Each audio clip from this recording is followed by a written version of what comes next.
নির্বাচনে 6 আগরতলা বিধানসভা কেন্দ্রে ভারতের জাতীয় কংগ্রেস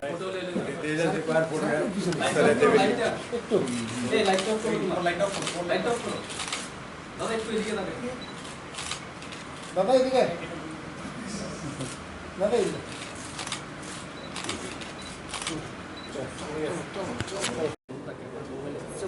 না আগে তো ভারতীয় জনতা পার্টি আমার আগে প্রার্থী দিয়ে গেছেন দেখলাম, আর বাকিগুলোর নামগুলো আমার দেখার সুবিধা হয়নি। তো কন্টেস্ট হবে, আমরা তো লড়াইয়ে মাঠে আমরা আছি। তবে একটা জিনিস আমি বলতে পারি যে স্বতঃস্ফূর্ততা মানুষের মধ্যে আমি দেখেছি এই পথ চলার সময়, পদযাত্রার মাধ্যমে মানুষের ভেতরে যে একটা প্রচণ্ড রাগ, অভিমান, আক্রোশ আর ভেতরে পোষছে মানুষ, সেটা আমি অনুভব করতে পেরেছি।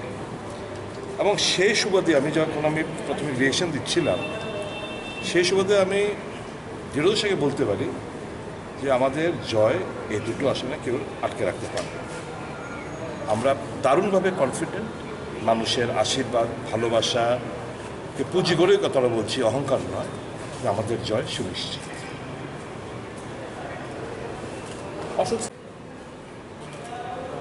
মানে অনেকদিন ছিলাম বলে ওনার তিনি ব্যাখ্যা উদাহরণ টেনেছেন 25 বছর বামেরা ছিল বলেই তাদেরকে পরিবর্তন করা হয়েছে, ঠিক একই রকম ভাবে আপনি টানা 4 বার ছিলেন বলে আপনাকে পরিবর্তন করা হবে। মানুষের নির্ণয় করবে। তোষক সেনা এরকমটা বলেছে, এটা আমার বিশ্বাস হয় না। কারণ কিছুদিন আগেও আমার কয়েকটা কাজে দারুণ প্রশংসা উনি করেছেন। এখন প্রার্থী হয়েছেন বলে হয়তো বলতে হয় বলেছেন, এটাকে সিরিয়াসলি আপনারা নেবেন না, কেমন? জয় নিয়ে কত বছর আশাবাদী? হ্যাঁ, জয় নিয়ে কত বছর আশাবাদী? 10%. I am damn confident that I am going to win with a thumping majority. পুরো নিগমে তো বিভিন্ন ক্ষেত্রে হামলা হুজ্জুতি দেখা গিয়েছে, আমরা দেখেছি নিউজ কভারেজ। এটা তো তাদের ইউনিফর্ম, যে মানে সন্ত্রাস ছাড়া এরা বাঁচতে পারবে না। সন্ত্রাস ছাড়া মানুষেরও বিশ্বাস নেই। এগুলো মানে কি? জনসাধারণের উপর তাদের আস্থা, বিশ্বাস নেই। গণতান্ত্রিক দেশে গণতন্ত্রের শেষ কথা জনগণ।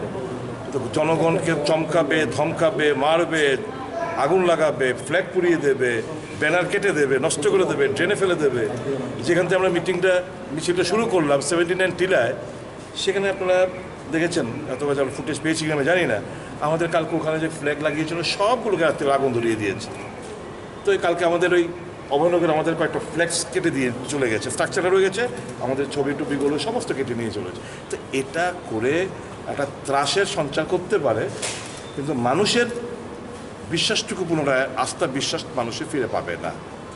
দিন কি দিন এরা মানুষ থেকে ডিট্যাচ হচ্ছে। স্যার, এবারের উপনির্বাচন কি ভবিষ্যৎ রাজ্য রাজনীতিকে প্রভাবিত করবে?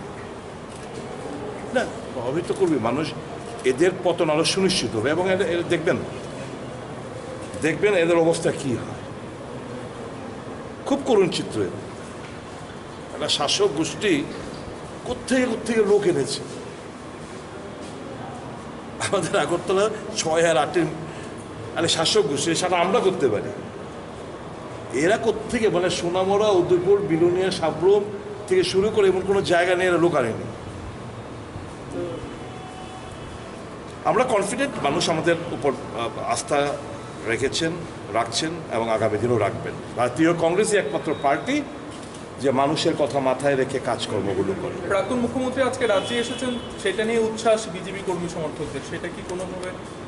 উচ্ছ্বাস বিজেপি কর্মীদের থেকেও যারা সোশ্যাল মিডিয়া ব্যবহার করেন তাদের খুব খুশি হয়েছে, খোরাক পাবেন। Thank you. কংগ্রেস কতটুকু প্রস্তুত একদম ইলেকশনের দিন, কতটুকু প্রস্তুত থাকবে কংগ্রেস? 10% প্রস্তুত। এবং উনি এখন কথা বলবেন আমার তরফ থেকে। आप पूछिए तब मैं जवाब दूंगा। क्या मैसेज क्या होगा सर?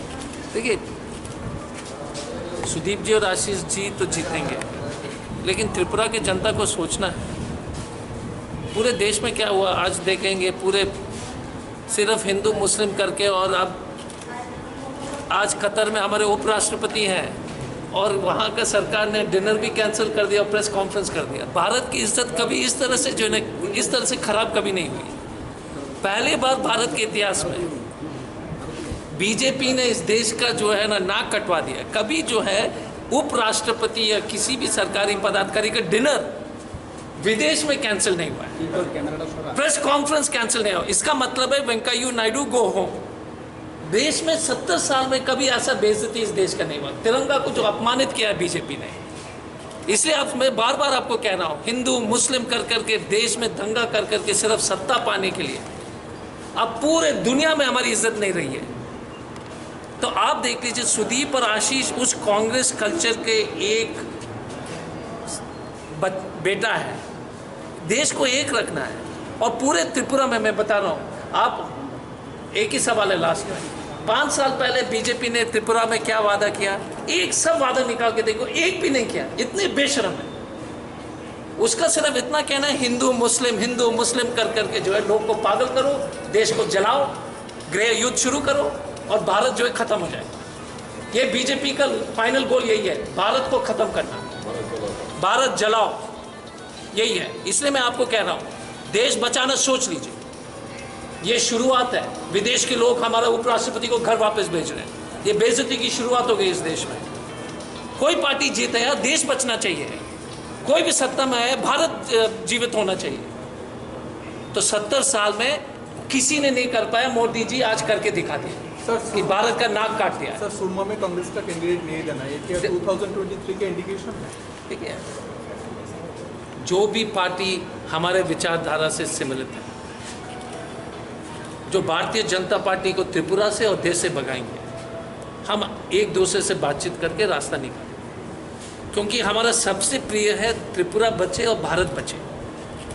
देखिए, मैं तो आईपीएस में रह चुका हूँ, मैंने डॉक्टरी भी किया है, मैं सांसद भी रह चुका हूँ। त्रिपुरा के इंचार्ज होते, लेकिन देश में जो स्थिति है ना, मैं बता रहा हूँ, भारत नहीं बचे।